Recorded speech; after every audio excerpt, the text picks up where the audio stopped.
What's up, Leo? We got a card pulled from the Herbal Astrology Oracle deck by Adriana Ayales, and then we got then we're going to go into the actual reading itself, okay? And this particular card is Cannabis with the subtext of detachment. Detachment, deep contemplation, freedom from pain body, inner calm, and immunity. Cannabis is one of the oldest known psychotropic herbs. The first recorded use of cannabis is from 8000 BC in an ancient village in Taiwan where indigenous groups used hemp fibers in their fabrics, ropes, pottery, and even their shoes, not relying on animal skins or even silk for clothing. In 4000 BC, the Chinese village of Ponpon's hemp was considered to be one of the 5 grains of China, and thus a major food crop. In the Chinese Materia Medica from 2737 BC, hemp was recognized for its ability to treat over 100 medicinal or medical issues, including gout, malaria, and rheumatism. The medicinal use of marijuana features heavily in Hindu religious texts and the Vedas. For example, written between 2000 BC and 1400 BC, cannabis was considered a sacrament of Shiva, described as a source of happiness, a joy giver, and a bringer of freedom that was compassionately given to humans by the gods to relieve them of anxiety and help them achieve delight as well as fearlessness. Cannabis' many uses fall mostly under Saturn and Neptune's rulership, with a strong Piscean undertone. Since it's musculoskeletal, relaxant, anti-inflammatory, and pain reliever. Since it is a musculoskeletal relaxant, anti-inflammatory, and pain reliever, it is a great ally for those seeking to soften the rough edges of Saturn's impact. Its mood-enhancing, anti-anxiety, anti-inflammatory, and psychotropic properties belongs to the realms of Neptune and therefore Pisces. Saturn is said to be the lord of time and space, the lord of karma. Although it is often called the Great Malefic, Saturn is more than what we experience in third-dimensional reality. The space-time continuum is a system that encompasses the third-party dimensional reality as we know it, said to be ruled by Saturn, yet the transcendence of this reality is freedom from Saturn, depicted by its polarity Neptune. When the angels of time and space are respected, Saturn, they bless us with freedom and the ability to transcend Neptune, the cycles of the pain body. If you feel restless, anxious, trapped in your own body, have trouble sleeping, cannabis is here to remind you to cultivate inner calm. Breathe deeply, go for a walk in nature, and immerse yourself in meditation, and take naps and creativity. Take naps and creatively cultivate your practices and soften the settled aspects of your being. Don't succumb to quick fix solutions when it comes to decompressing, as it often leads to self-neglect and disassociation. Tune in deeply to the energetics of this ancient ally and learn to transcend the cycles of self-induced pain. I guess a few things.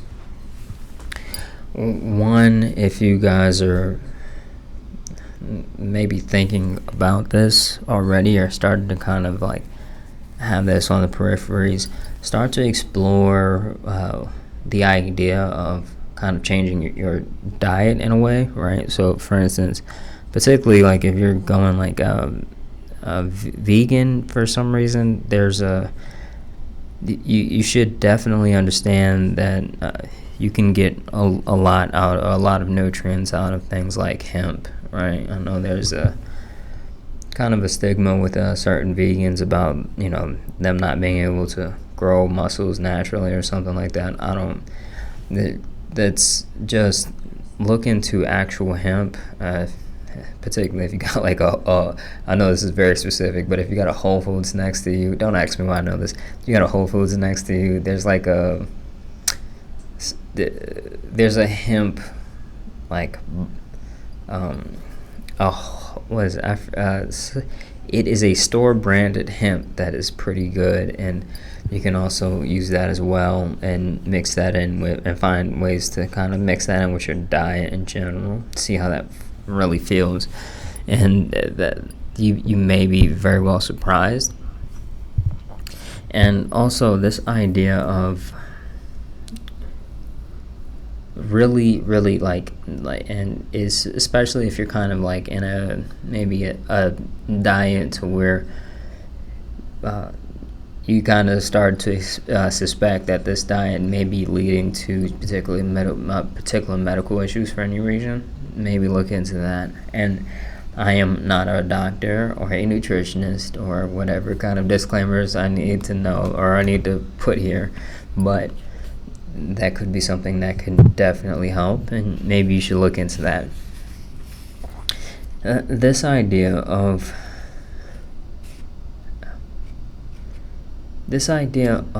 really being able to achieve more.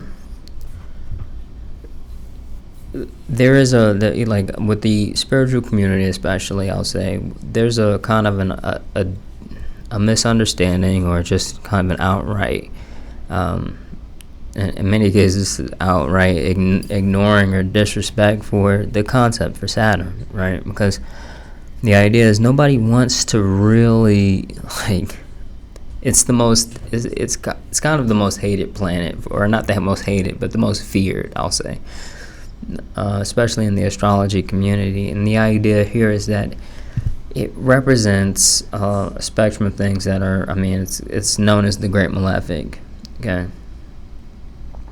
And that's kind of the idea here, is that it's also, like, they call it the Great Malefic. That has that name that's pretty, like, well spread through the astrological community.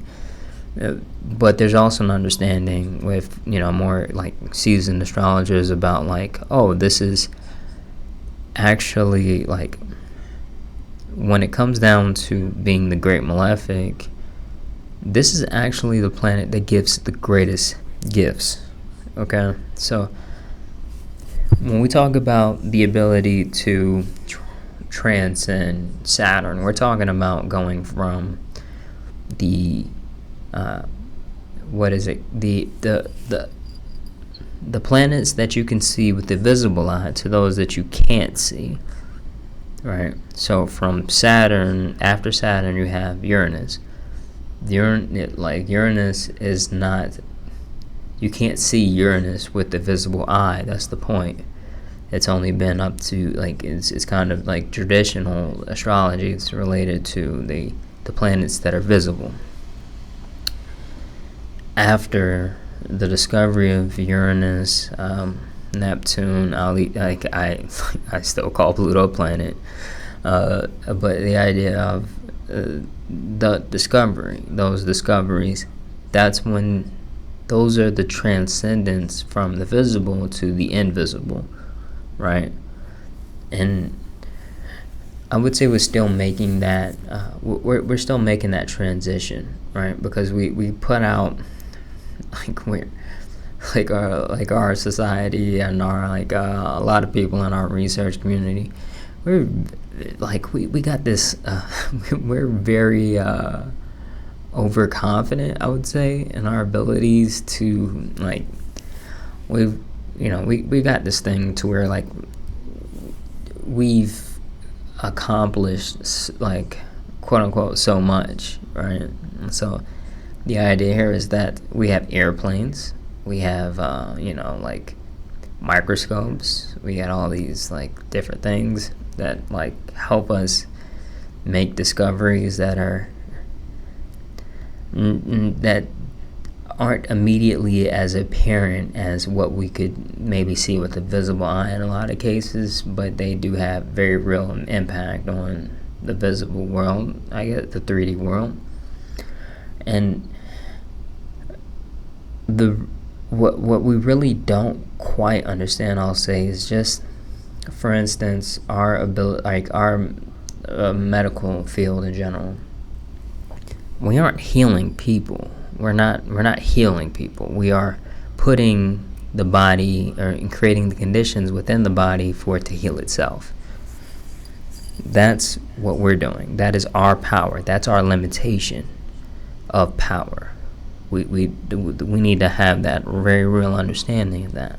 Another thing is, when it comes down to airplanes, we're not, like, we have the ability to, we're not flying, we're not violating anything, that is natural. We are simply finding ways to work with it. Okay, we're not violating things that are not natural. We're not violating gravity. We are finding ways to work with gravity, finding special ways to work with gravity, right? But we have not transcended anything outside of, like, science, right? Like, or outside of science, outside of our understanding of gravity, I'll say, right? Because you can't really, science in its actual defined form can't really be transcended. It's really just kind of like our understanding of it, right? So we call everything we don't understand magic, if it's something that can happen, but once we have an understanding of it, it's no longer magic, it's science. You know what I'm saying? So that idea, but the idea of science is dependent on really lack of ignorance. That's that's the understanding. But when we talk about what we're talking, like this idea of transcending the visible planets, we've done these things. We piled on a lot of these things, and we kind of given ourselves like pats on the back in a lot of cases. But let's be real. Let's be very real. Like, this idea of what we're able to do now, we have a lot of limitations, especially when it comes down to the concept of just the realm of psychology is still not really understood as a science, right? And that's kind of a sense to kind of speak to our limitations in terms of the idea of psychology is still, scientists can make up all kinds of things about it, or people who want to say that, the idea of there is no such thing as magic, but there's, wherever there is mystery, there is, that understanding that you have a level of ignorance, whatever. But in general, this idea, when you have a true understanding of really Saturn, and you have an understanding of Saturn with a mindset that isn't limited by kind of our traditional, like our societal or our research, our heavily focused research community, or heavily focused and limited research community, right? When you start to kind of have an understanding of Saturn from a more mystical understanding of the world, right? Now, you start to see just how you transcend it, right? So that's why it's important to integrate mystics into this idea of the Renaissance in general, because or not the idea of the Renaissance, but the idea of the 3D world, right? And see how they hold up in the 3D world, and try to test themselves in the framework of the 3D world. Because it's important. It's very important to say, okay, this is what we have here, this is what we can do, and this is what we can demonstrate based on Saturn, kind of thinking about principles outside of our own bounds of kind of the limitations that we're putting on things now. Maybe we can try this and get somewhere else or whatever, right? We want to have we want to develop a respect in this world, in the 3D world, so where we can really have our feet in two worlds at once, okay? We don't want to simply just say things like, for instance, like time doesn't exist, right? That sounds profound. That sounds really great. But when a person who is rooted in the 3D world hears you say that, doesn't quite mean as much, right? It doesn't sound quite as profound, right? Now, if Usain Bolt said, "Hey, time doesn't exist," then everybody would be like, "What do you mean by that?" What's that? What are you talking about? What does that mean? And that's the element here. You want real power, and you want power demonstrated.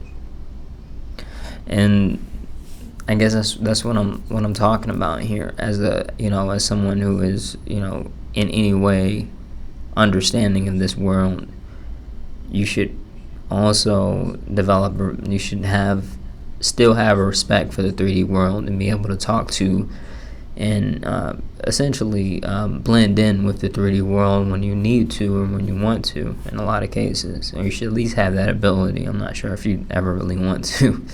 But in any case, we're gonna cut it there. If anything, I will talk to you next week. Have a good week.